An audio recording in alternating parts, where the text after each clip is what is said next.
America, Iran, Israel యుద్ధంతో పశ్చిమాసియాలో తీవ్ర ఉద్రిక్త పరిస్థితులు నెలకొన్నాయి. ఇరాన్పై అమెరికా, ఇజ్రాయెల్ సేనలు విరుచుకుపడుతున్నాయి. ఇరాన్ సుప్రీం లీడర్ ఖమేనీ మృతితో ఆ దేశం ప్రతీకార ఇచ్ఛతో రగిలిపోతోంది.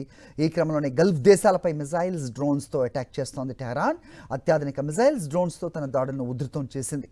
ఈ క్రమంలోనే ఇరాన్ తన ఫతా-2 హైపర్సానిక్ మిజైల్స్ను మోహరించింది అనే వార్తలు ప్రస్తుతం చర్చనీయాంశంగా మారాయి.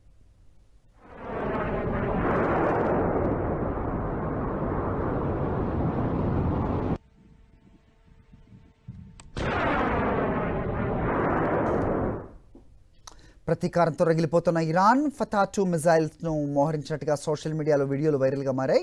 ఫతా బాలిస్టిక్ మిజైల్కు అప్గ్రేడెడ్ వెర్షన్ ఈ ఫతా-2 మిజైల్స్ వాడుతున్నట్టుగా ఇరాన్ ఇప్పటివరకు ధృవీకరించలేదు. కానీ ఆ దేశ సుప్రీం లీడర్ ఖమేనీ మృతి నేపథ్యంలో ఫతా-2 వంటి క్షిపణులను ప్రయోగించి ఉండవచ్చని అంతర్జాతీయ మీడియా చెబుతోంది.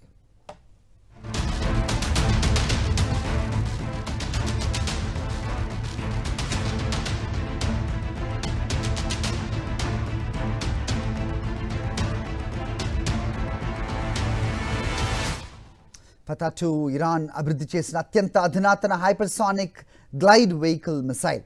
2023లో elite Islamic revolutionary guards corps దీన్ని ప్రవేశపెట్టింది. ఇది శబ్దం కంటే 13 నుంచి 20 రెట్ల వేగంతో ప్రయాణిస్తుంది. మార్గ మధ్యలో దిశను మార్చుకునే సామర్థ్యం దీనికి ఉంది. ఏకంగా 1400 కిలోమీటర్లోని లక్ష్యాలను సునాయాసంగా ఛేదిస్తుంది.